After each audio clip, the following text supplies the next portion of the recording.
ऋषि मुनियों की पावन धरती, देश धर्म का नाता है। कहते सारे लोग यही हैं, गो हमारी माता है। जाग उठो ओ भारतवासी, जाग उठो ओ भारतवासी, गो पर छुरियां चलती हैं। बंद करो गो माँ की हत्या, सारी जनता कहती है। बंद करो गो माँ की हत्या, सारी जनता कहती है।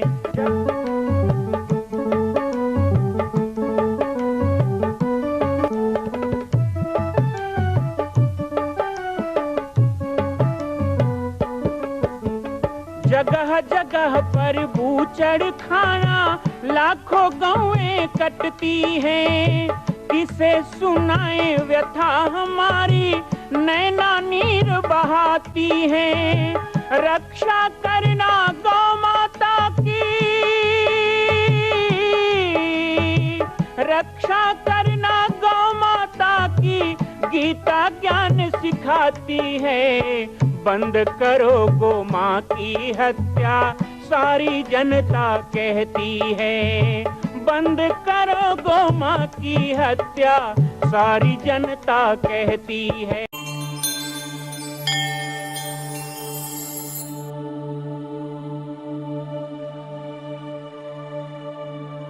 जय माता दी, जय सिया राम, जय गो माता, जय गोपाल। नवरात्रि के षष्ठम दिवस में आप सभी का बाबा जी की पाती कार्यक्रम में स्वागत है। आइए आज मैं पुनः आपको जोड़ता हूँ माँ भगवती के एक दिव्य रूप से। षष्ठम दिवस नवरात्रि में माँ कात्यायनी देवी की पूजा होती है। माँ कात्यायनी जिनकी 4 भुजाएं हैं, बहुत ही दिव्य रूप सिंह पे सवार माँ भगवती। श्रीमद् भागवत में कथा आती है कि गोपियों ने एक बार भगवान कृष्ण को पति रूप में प्राप्त करने के लिए क्या उपाय किया जाए, ऐसा ऋषि गर्ग से प्रश्न किया। महर्षि ने बताया कि माँ कात्यायनी भगवती की आप पूजा करें, इससे उचित वर की प्राप्ति होती है, योग्य वर की प्राप्ति होती है। सभी गोपियों ने सुंदर सा वृक्ष के नीचे बैठकर नदी के किनारे माँ कात्यायनी की पूजा की। माँ कात्यायनी की पूजा से ही उन्हें रासलीला में भगवान श्री कृष्ण के सहचरी बनने का सौभाग्य प्राप्त हुआ। आप सभी को आज नवरात्रि पर्व में माँ कात्यायनी की पूजा के लिए आमंत्रित तो करूंगा ही, साथ ही हमारी उन बहनों को जिनके विवाह के योग्य उम्र है, उनसे चाहूँगा कि आज बड़े श्रद्धा भाव से माँ कात्यायनी का आप पूजन करें, उनसे योग्य वर की प्राप्ति के लिए प्रार्थना करें। भगवती की पूजा माँ सीता ने भी की थी। मन जाहि राचेउ मिलहि सोबर, सहज सुंदर सांवरो, करुणा निधान सुजान शील स्नेह जानत रावरो।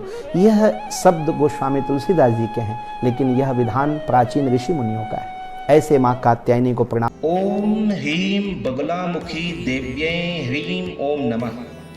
ओम ह्रीं बगुलामुखी सर्वदुष्टानां वाचं मुखं पदं स्तंभ्य जिह्वां किलक बुद्धिं विनाशाय ह्रीं ओम स्वाहा।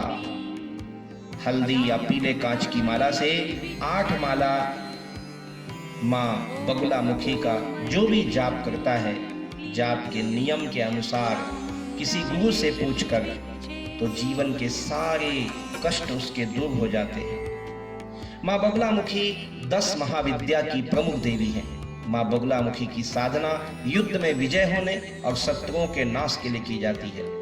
बगुलामुखी के देश में 3 ही स्थान हैं। कृष्ण और अर्जुन ने महाभारत के युद्ध के पूर्व माता बगुलामुखी की पूजा की। इनकी साधना शत्रु भय से मुक्ति और वाक सिद्धि के लिए की जाती है, जिसकी साधना सप्तऋषियों ने वैदिक काल में समय समय पर की है।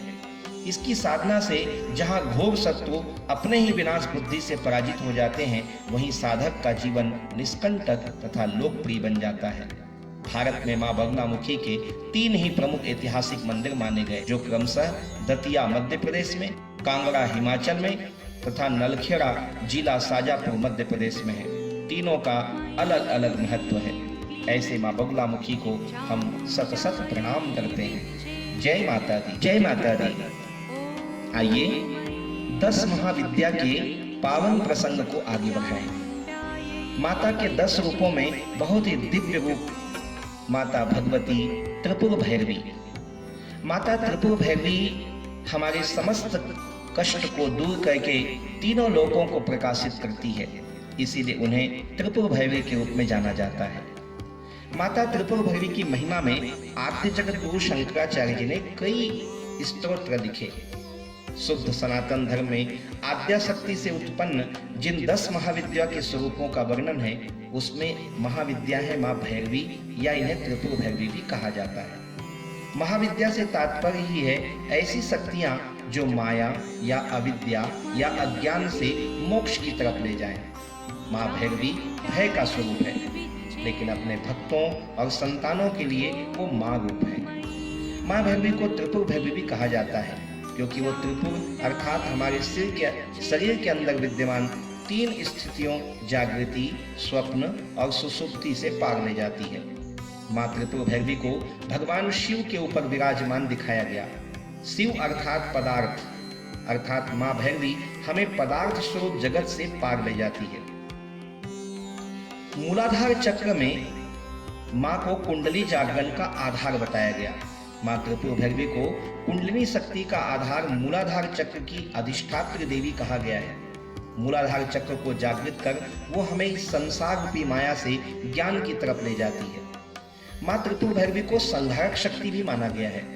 हालांकि 10 महाविद्याओं में कई ऐसी महाशक्तियां हैं जो संहार का ही कार्य करती हैं, जैसे माँ छिन्नमस्ता अचानक संहार करने वाली शक्ति है, माँ काली ब्रह्मांड की सर्वोच्च संहारक शक्ति है, तो त्रिपुर सुंदरी प्रलय की साक्षी करने वाली महाशक्ति है। एक तरफ जहां संहार कारक देवी हैं माँ त्रिपुर भैरवी, वहीं हमारे जीवन की वो संहारक शक्तियाँ जो प्रतिदिन कार्यरत रहती हैं, उन्हें भी माँ भैरवी संहार करती हैं।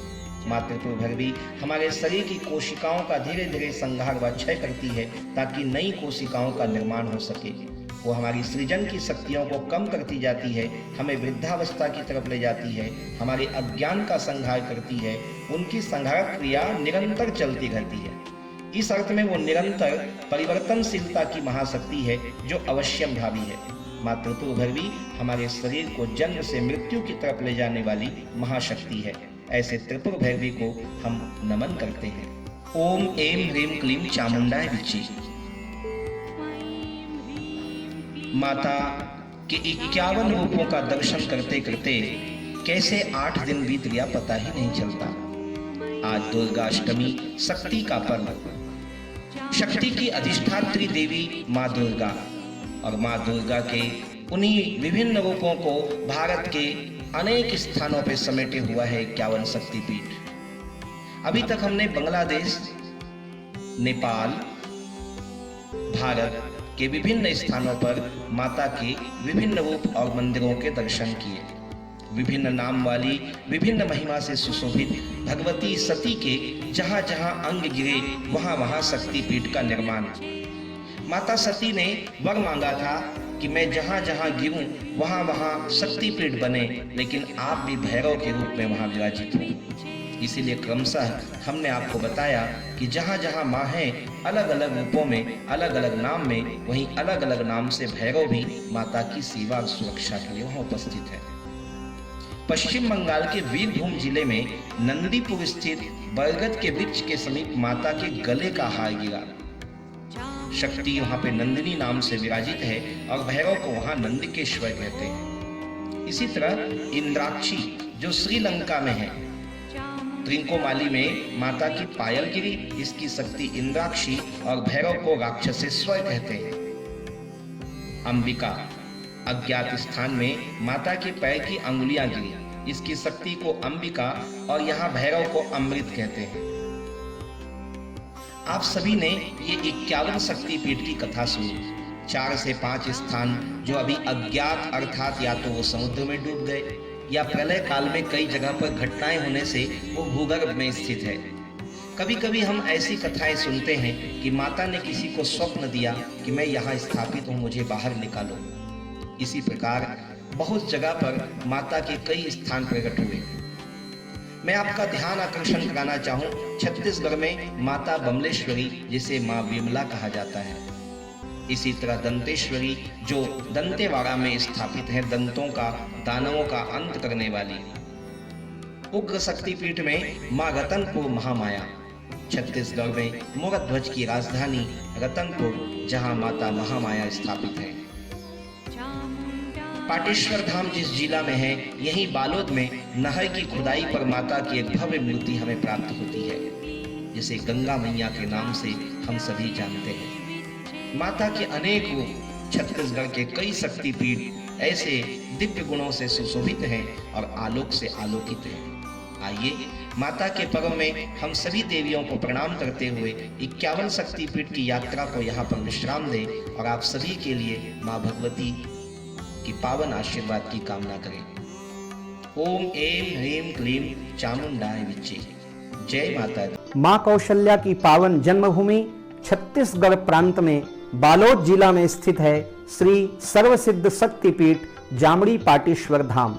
परम पूज्य सद्गुरुदेव राजयोगी बाबा जी की तपस्थली श्री पाटेश्वर धाम और विश्व के अद्वितीय मां कौशल्या जन्मभूमि मंदिर निर्माण का दर्शन करने और इसी प्रकार समसामयिक विषयों पर अपना ज्ञान वर्धन करने के लिए और 10,000 गायों के लिए बनने वाले श्री हनुमान नंदीशाला गो अभ्यारण्य का समाचार प्राप्त करने के लिए आप सभी देखते रहें YouTube चैनल पर राम बालक दास, और हमारे चैनल को आप सभी सब्सक्राइब करें, घंटी का बटन दबाएं ताकि आप सूचनाओं से जुड़े रह सकें। जय श्री राम, जय गो माता, जय गोपाल।